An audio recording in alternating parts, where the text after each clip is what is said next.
আসসালামু আলাইকুম। সবাই ভালো আছেন নিশ্চয়ই।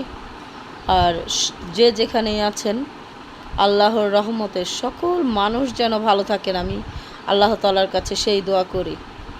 ভালো থাকাটা যে কত বড় নিয়ামত, যে আসলে ভালো থাকতে পারে না সে কখনো কোনো দিন সেটা বুঝতে পারবে না। আমি আল্লাহর কাছে আমি খাস দিলে দোয়া করি, পৃথিবীর সকল মানুষের অন্তরে যেন ভালো লাগাটা কাজ করে, এই নিয়ামতটা যেন সকলেই ভোগ করে। এটা খুব দরকার। পৃথিবীতে একবার আসছি, দ্বিতীয়বার আসার কোনো সুযোগ নাই। সবাই যেন ভালো থাকতে পারে, আমি অন্তর থেকে সেই দোয়া করি। আসলে অনেক সময় ভাবি যে একটু কথা বলবো, আসলেও একটু ব্যস্ত থাকার কারণে সেটা আসলে হয় না। তা আমি শুকরিয়া আলহামদুলিল্লাহ যে আমি আসতে পারছি, আপনাদের সাথে একটু কথা বলতে পারছি। জানি না আমার মনের কথার সাথে কারো কারো মনের কথা বা সবার মনের কথা মিলে যায় কি না।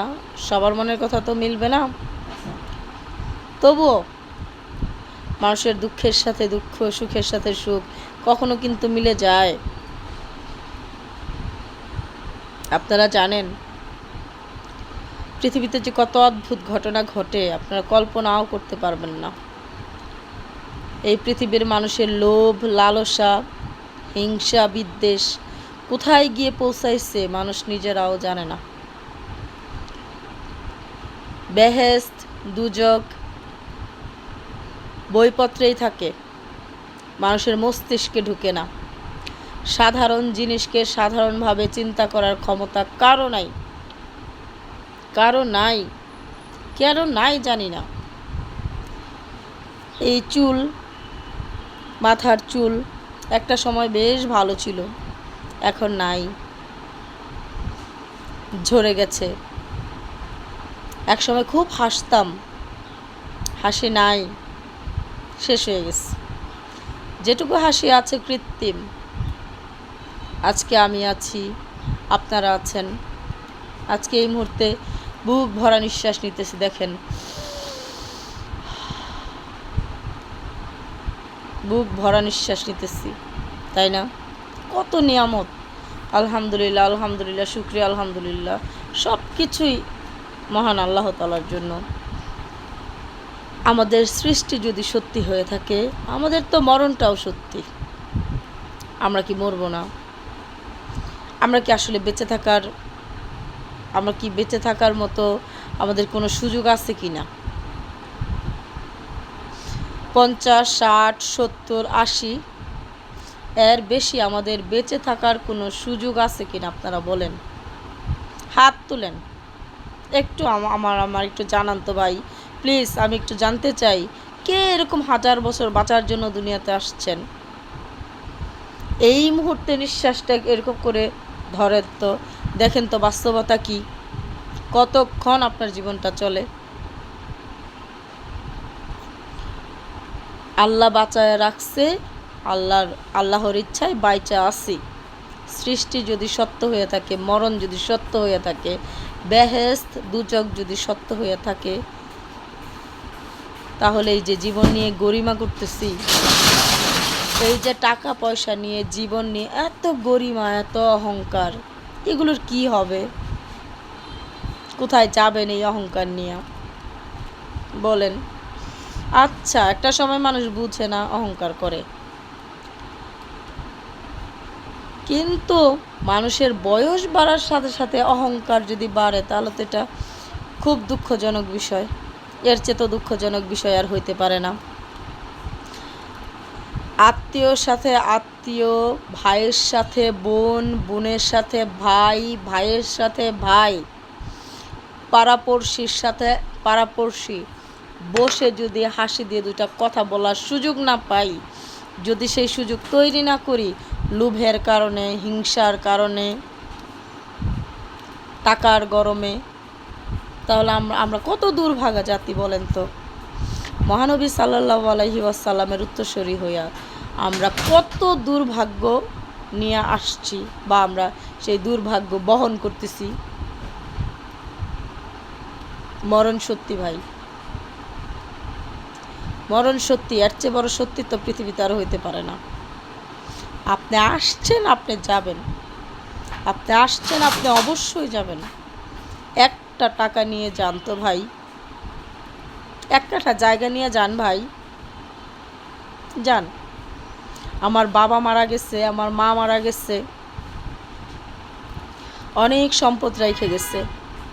একটা কানাকড়ি নেওয়ার ক্ষমতা বা একটা 1,000 টাকার নোট নেওয়ার ক্ষমতা তাদের ছিল না।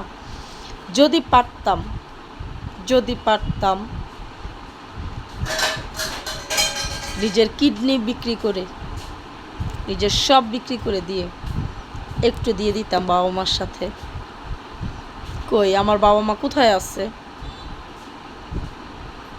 কিছুই তো পারলাম না দিতে। আপনি আমি নিতে পারবো কিছু? আছে সুযোগ?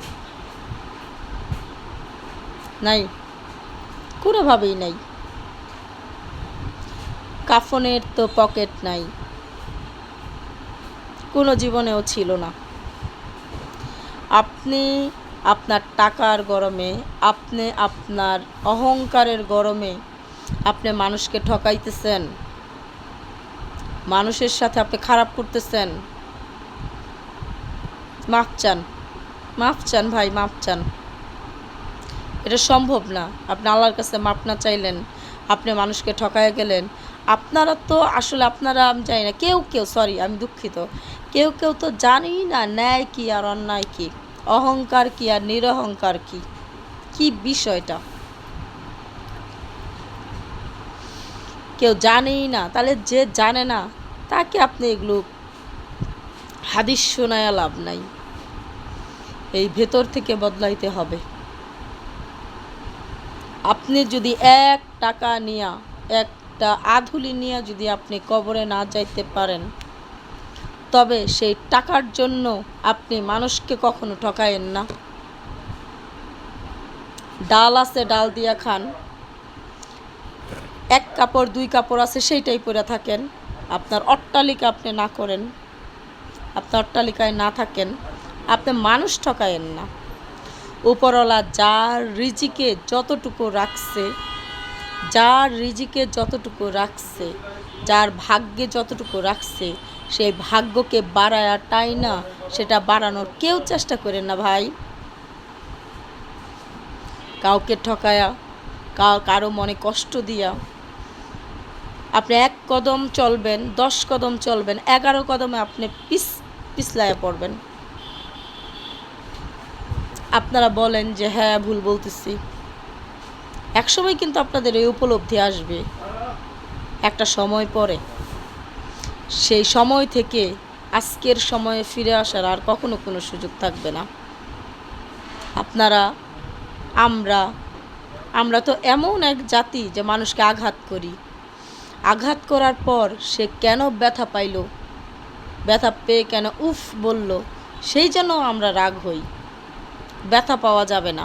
মারছি, ঠকাইছি, হাসছি, উপহাস করছি, সমস্যা কি? করছি, অধিকার। কাউকে কষ্ট দেওয়ার আপনার কোনো অধিকার? আল্লাহ মানুষকে তৈরি করছে, আপনি কষ্ট দেন কেন? কষ্টের জায়গায় মানুষকে নিয়ে যান কেন? মানুষ আপনাকে কষ্ট দেয়, সেই জায়গাতেও আপনারা নিয়ে যান কেন? সম্পদ, টাকা, অহংকার, বড়াই যদি পারেন ভাই নিয়ে যায়েন। আমাকেও বললেন তো, আমাকেও জানায়েন, আমিও যদি পারি একটু নিয়ে যাব। আর যদি সম্ভব না হয়, এটা যদি আল্লাহর দুনিয়ায় কখনো সম্ভব না হয়, তাহলে আস্তাগফিরুল্লাহ।